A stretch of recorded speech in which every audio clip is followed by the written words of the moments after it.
हाम्रो आजको आवश्यकता के हो त्यो आवश्यकता पुरा गर्ने ढङ्गले चाहिँ नेपालको ब्युरोक्रेटहरू नेपालको पोलिटिकल लिडरहरूले चाहिँ त्यो यो सहयोगको चाहिँ डिलिङ गर्दाखेरि सहयोग चाहिँ लिँदाखेरि त्यो कुराको चाहिँ हेक्का राखेर गर्नु पर्यो।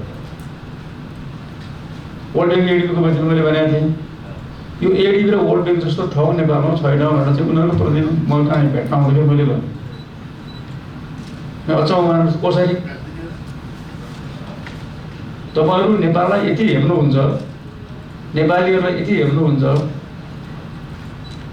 नेपालमा चाहिँ 1 महिनामा सक्ने काम तपाईले चाहिँ 1 वर्ष लगाउनुहुन्छ नेपालको चाहिँ ब्युरोक्रेसी चलेन भन्छ नेपालको ब्युरोक्रेसी भन्छ तपाईहरु झन् चाहिँ मोर ब्युरोक्रेटिक यति धेरै जन्जाल लगाउनुहुन्छ तपाईहरु अनि मोर देन 70% तपाईहरु उतै लानुहुन्छ पर्सेन्टेजको कुरा एक्सेप्टको कुरा के भन्नु उतै लानुहुन्छ 30% चाहिँ यहाँ लाग्नुहुन्छ पहिलो कुरा।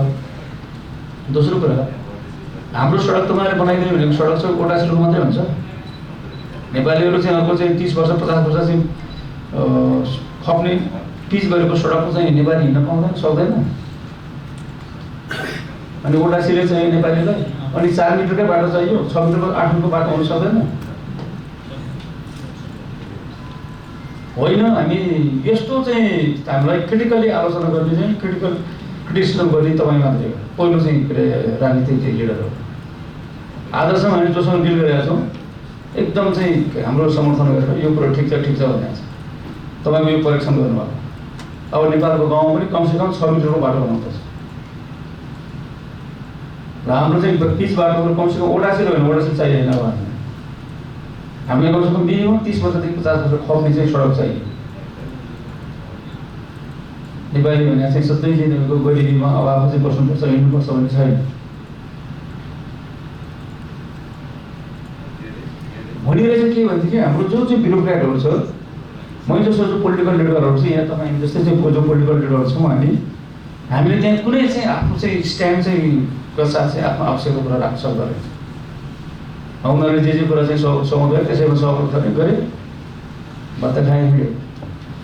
हाम्रो इन्टिग्रिटीको कुरा हाम्रो प्रतिष्ठाको कुरा हाम्रो स्वाभिमानको कुरा हाम्रो आफ्नो चाहिँ के अरे आवश्यकताको कुरा के छ भन्ने कुरा स्थानीय राजमा चाहिँ मान्छेहरूको चाहिँ हामी रहेछौँ। कहिले पनि हामी चाहिँ के अरे दासत्वबाट या कहीँ न कहीँ हामी रिलेटेड भएर काम गरिरहेका हुन्छौँ। हाम्रो रिलेसन हुनुपर्ने कुनै काम छ दुनियाँमा चाहिँ कुन मुलुक छैन आजसम्म त भनेको मुलुकहरू कुनै दिन चाहिँ तपाईँको अमेरिका पनि बेलायतैबाट चाहिँ ऋण मागेर गएको होला नि सुरुमा यस्ता चाहिँ विकासको चरणमा चाहिँ अगाडि पछाडि हुनु सक्ला। आज हामी पछाडि छौँ उनीहरूको चाहिँ सहयोग चाहिएको छ चाहिएछ भने हामीले सबै आफ्नो स्वाभिमान सार बेच्नुपर्छ भन्ने त होइन होला। त्यस कारण यो नगर विकास कोषमा मैले चाहिँ के यसो हेरेँ होइन वित्त तथा क्षमता विकास भनेको छ। वित्तीय चाहिँ क्षमताको विकास गर्ने भने हो कि वित्त विकास भने फाइनेन्सियल चाहिँ तपाईँको डेभलपमेन्टको कुरा गऱ्यो भने त्यसको चाहिँ त्यसले चाहिँ कतिको काम गरिरहेको छ भने फाइनेन्सियल क्यापेसिटीको चाहिँ बिल्डअप गर्न खोज्यो भने त्यो एउटा पाटो होला।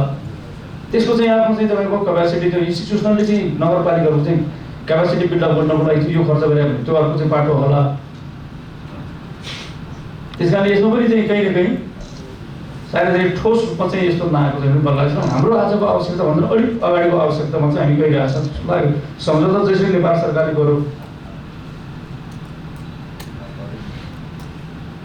आजको आवश्यकता के थियो हाम्रो नगरपालिकाहरू पहिलो कार्यकालमा छन् सङ्घीय शासन प्रणाली लागू भएको पहिलो कार्यकालभित्र चाहिँ हामीले कति चाहिँ तपाईँको के अरे राजस्व उठाउने कति कर उठाउने या कति खर्च गर्ने भन्नेतिर लाग्यो कि त्यसका आधार तयार गर्ने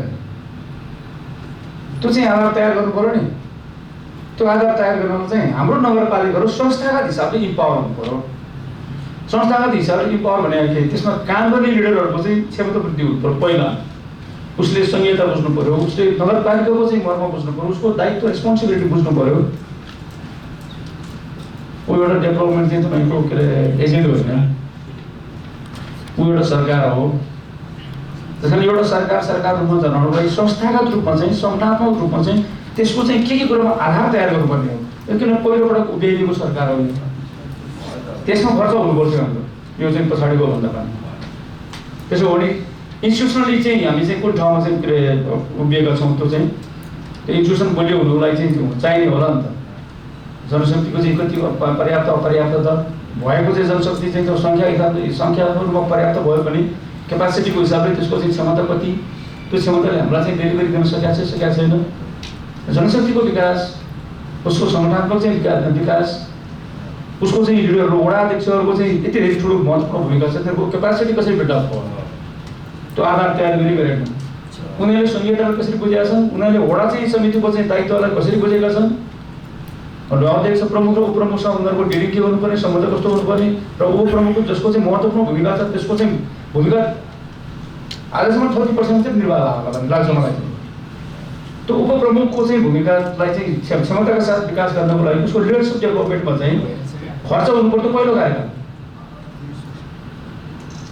प्रमुखको चाहिँ भूमिका चाहिँ निर्वाह गर्न चाहिँ पहिलो कार्यक्रम उसको हुनु, किनभने प्रमुखहरूको त जो उपप्रमुखहरूको समस्या होला, किनभने उपप्रमुखहरू प्रायः चाहिँ तपाईँको डिप्राइभ चाहिँ कम्युनिटीबाट जेन्डर चाहिँ कम्युनिटीबाट आइरहेका महिलाहरू चाहिँ हुन्छ। त्यही